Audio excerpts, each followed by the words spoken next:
Welcome to the Opening Bell Report.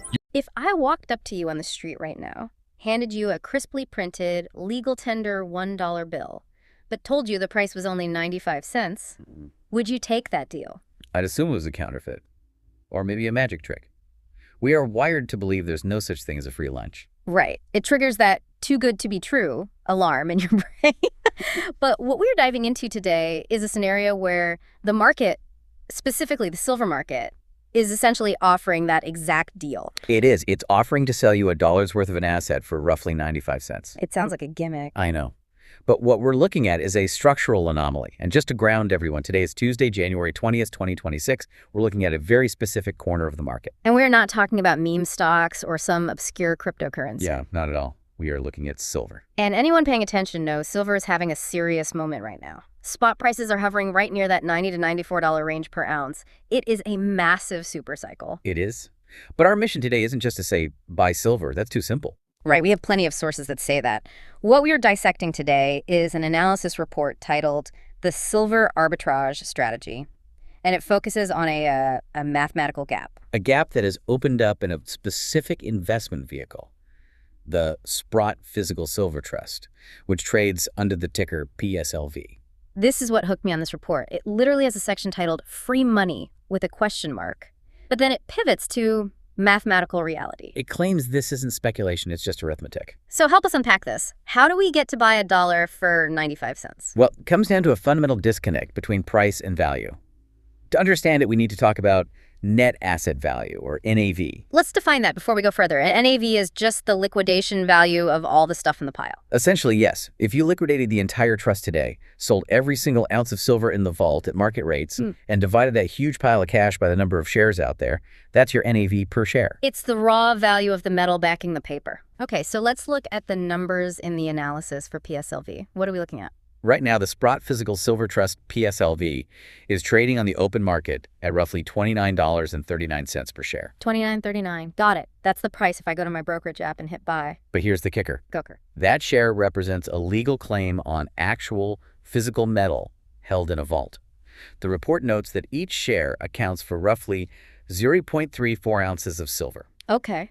Now, if you take the current spot price of silver, which we know is sitting between $90 and $94, and you do the math on that 0.34 ounces. The actual metal backing that single share is worth $30.84. Wait, so the metal inside the share is worth $30.84. But I can buy the share on the stock market for $29.39? That is the disconnect. That is a gap of what, roughly $1.50? Percentage-wise, it's an instant equity buffer of approximately 4.7%. That is wild. Almost 5%. That's the 95 cents on the dollar scenario we started with. It is. You are effectively buying silver below the wholesale spot price. But this is where I get skeptical. Markets are supposed to be efficient, right? If silver goes up, the silver stock should go up. Why is there a gap at all? Well, it is certainly inefficient. To understand why, we have to get a little technical about the structure of this fund. The report makes a very important distinction between PSLV and your standard silver ETF, like the iShares Silver Trust, ticker SLV. Right, SLV is the big one. And usually ETFs are supposed to track the price of the asset perfectly. They are. Standard ETFs, like SLV, use very complex, fluid mechanism to maintain that peg. They have these relationships with authorized participants, essentially big banks, who can create and destroy shares instantly. Create and destroy shares. It's the standard plumbing for ETFs. If the price of SLV starts to drift too high, the banks instantly create more shares to flood the market and bring the price down. If it drops too low, they destroy shares to reduce supply. So it's a very active, fluid system. Exactly. It glues the share price to the spot price. So SLV is like a digital mirror. It forces the reflection to match the reality. That's a good way to put it. But PSLV is different. It's a closed-end trust. Closed-end. I hear that term a lot in these reports, but what does it practically mean for the person listening? It means the structure is much more rigid. It holds a specific amount of metal. It doesn't have that fluid mechanism where banks can just print new shares on a whim.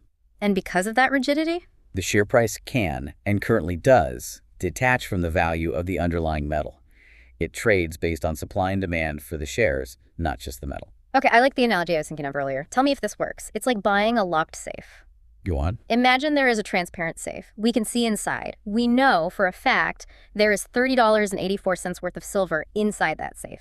We can verify it. Okay. But for some reason, the store is selling that safe, locked, for $29.39. That is a perfect analogy. You are buying the safe for less than the cash value of its contents. So my immediate reaction is, I'll take 1,000 safes, please. I'll buy them, crack them open, and walk away with a free profit. And that instinct is exactly what the report calls NAV arbitrage, net asset value arbitrage. It's a classic value investing strategy. But here's the problem. If this gap exists, almost 5%, why isn't everyone doing it? Why hasn't a hedge fund swooped in and closed this? That is the core question. In a perfect market, sophisticated traders, the arbitrageurs, would see this gap and close it immediately. They act like the market's immune system. So walk us through that immune response. How does a trader theoretically fix this? Okay, so let's follow the theoretical loop from the report. This is what should be happening. Step 1. The trader sees the discount. They go on the market and buy a massive block of shares, say 30,000 shares of PSLV. Okay, so they're buying at the cheap price, $29.39. That's roughly $880,000. Right. They bought the discounted safes. Step 2, they submit those shares to Sprott, the trust manager, and request a physical redemption. Physical redemption. So they are saying, here are my paper shares, give me the actual silver. Precisely. Step 3, Sprott processes the request and delivers actual bullion bars. For 30,000 shares, that's about 10,000 ounces of silver. So now the trader has a huge pile of physical silver. Step 4, the trader sells those bars at the current spot price, which is higher. And step 5, well, they pocket the difference. And because they are buying up all those shares, that buying pressure should push the share price up. Exactly. It acts like a magnet. The profit motive pulls the low share price up to meet the NAV. That is how efficient markets work. But clearly that isn't happening right now. The gap is still there. So what is broken? Why is the immune system failing? And that is the mystery section of our deep dive. Why hasn't a hedge fund closed this gap? The answer lies in the logistics. It's the barrier to entry. Is it a legal restriction? No, it's physical and administrative. Sprott has a very strict rule for physical redemption. They do this to prevent administrative chaos, mailing out single coins to thousands of investors. Makes sense. You can't run a billion-dollar trust if you're acting like a local coin shop. Right. So the rule is the minimum redemption amount must equal 10 1,000-ounce bars. 10 1,000-ounce bars. That is 10,000 ounces of silver. Yes. I'm trying to visualize that. That's heavy. It's roughly 600 pounds of silver. 600 pounds. And more importantly, at current prices, acquiring the shares to get that much silver requires nearly $1 million in capital. Wow. Okay. So to play the arbitrage game, to actually do the loop, you need $1 million minimum. And you need an armored truck. An armored truck. Literally. You can't just put 600 pounds of silver in the trunk of your car. The report specifically mentions the logistics of armored truck delivery. You have to arrange secure transport, insurance, storage. So that's the catch. The free money is sitting there, but it's behind a wall that requires $1 million and a security detail to access. Exactly. This creates a fascinating situation. The efficient market is effectively broken for the little guy.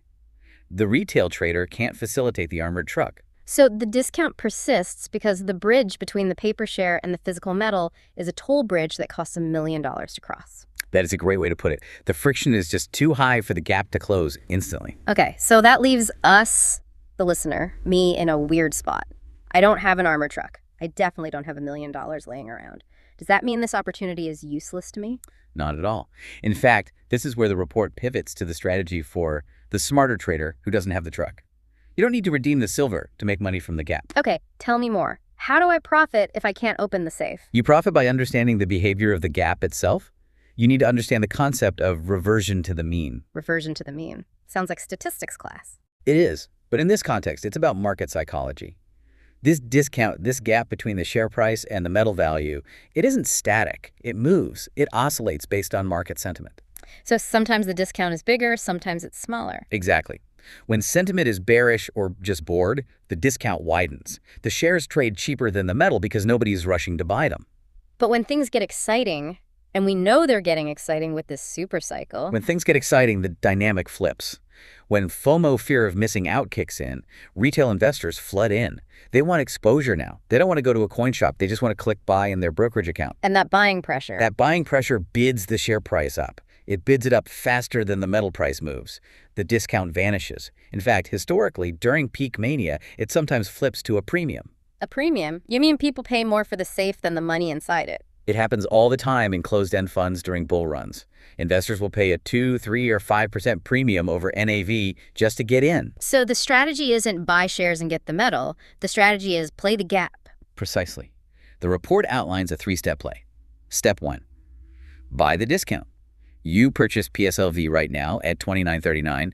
You are effectively buying cheap ounces. Because I'm getting that 4.7% buffer. Right. Step 2, wait for the sentiment shift. As the silver rally catches headlines, the retail herd arrives. And step 3. Step 3, sell the premium, or at least sell when the discount disappears. You target your exit when the price equals the NAV. Let's run the numbers on that, because the report gives a really compelling example of how this generates a free gain. Yes, this is the free money part of the thesis. Let's say you buy today, and let's imagine the spot price of silver stays completely flat. It doesn't move a penny for the next 6 months. Okay, so usually if the underlying asset doesn't move, my investment doesn't move. I'm flat. Usually.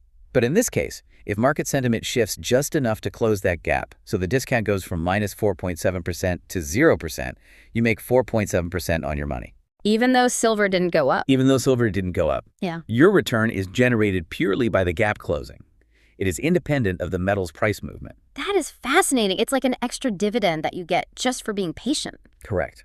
And if silver does go up, you get a double whammy. You get the appreciation of the metal plus the closing of the discount gap.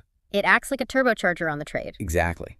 If silver goes up 10% and the 5% gap closes, you might make 15%. Yeah. You outperform the metal itself. I want to circle back to a comparison the report makes. It calls PSLV the superior play right now compared to buying physical coins or even SLV. Why is it superior to holding actual coins? Well, it comes down to the math of your entry price. If you go to a coin shop today to buy a silver bar, you're paying a premium over spot. Oh yeah, if spot is 94, I'm probably paying, what, 100? At least. Yeah. Maybe 5, maybe 10% over spot. That's the dealer's markup, so you start your investment in the hole. Right. And with SLV. With SLV, you're paying spot price, essentially. You're flat. Mm-hmm. But with PSLV right now, you are paying under spot. The report argues that you are acquiring the underlying asset below wholesale cost.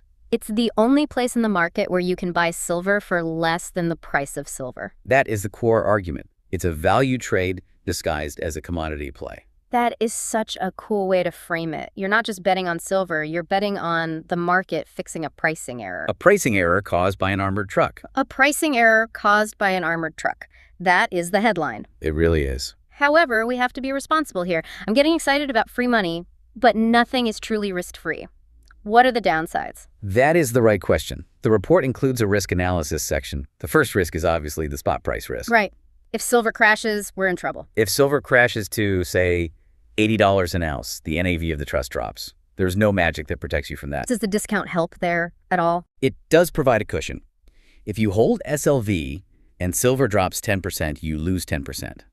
If you hold PSLV with a 5% discount and that discount holds, you are starting from a lower cost basis. You lose less than the SLV holders would. Okay, so the discount acts like a bit of a shock absorber. To a degree. But there is a second risk. It's the liquidity crisis risk. What happens then? Imagine a broad market crash. Not just silver, but everything. Investors start panic selling everything they own because they just want cash. And in a panic, people dump the things that are easiest to sell. Right. And because PSLV is a closed-end trust, if everyone rushes for the exit at the same time, there is no mechanism to absorb that selling pressure instantly. So the discount could get wider. Exactly. The report warns that in a liquidity crisis, the discount could temporarily widen to minus 8% or even minus 10%. Ouch. So if you had to sell during that panic, you'd take a big hit. Right. The share price would drop faster than the metal price. So this is a volatility risk. You can't be a forced seller during a crash. This is definitely a strategy for someone who can be patient. Yes. This is a value trade. You are identifying asset, trading below its intrinsic value, and waiting for the market to realize its mistake. So let's summarize the actionable move from the report. What should the listener do if they buy this thesis? The move is long PSLV. You buy it at the current price. And this is crucial. You have a specific target for your exit. Which is? When the price equals the NAV. You watch that premium discount percentage. When it hits 0 or goes positive, the arbitrage is over. You don't necessarily have to wait for silver to hit $100. You just wait for the gap to close. And that's when you ring the register. It's fascinating because it takes the emotion out of it. You aren't guessing where the silver price goes. You are just watching that little percentage gap. And that's what smarter traders do. They look for structural advantages, not just directional bets. I love that phrasing, structural advantages. It makes you feel like you're seeing the matrix code behind the market. It's about finding the friction in the market. The friction is where the profit lives. So as we close out this deep dive, it leaves me with a pretty provocative thought. We've established that the efficient market is broken here because of a physical barrier, the 600 pounds of silver. Right. It makes you wonder, where else is this happening? How many other assets are trading at a discount just because there is some weird administrative rule or a physical hurdle that keeps the big money from swooping in? That is the million-dollar question, literally. It is. We often assume that algorithms have priced everything perfectly. But this PSLV example proves it isn't true. There are cracks in the pavement where value hides. And sometimes that value is hiding behind a rule about an armored truck. Indeed. Don't forget to like, share, and subscribe for more.